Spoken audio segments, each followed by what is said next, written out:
For these first three true-false problems, we're going to talk about limits and limit properties. And we always get a lot of questions on these three because they can be confusing.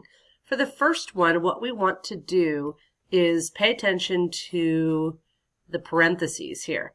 And because you have parentheses, you actually need to follow order of operations and combine fractions to get 2x minus 8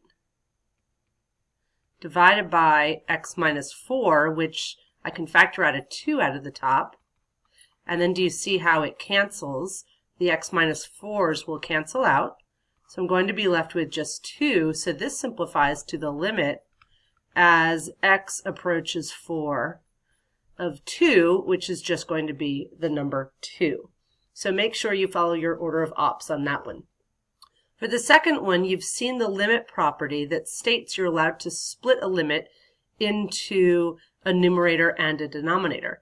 But that property only holds where the denominator is not equal to 0. And if you go back over here and plug in x equals 1, you are in fact going to get a denominator equal to 0. So you cannot do this, and this one is a false.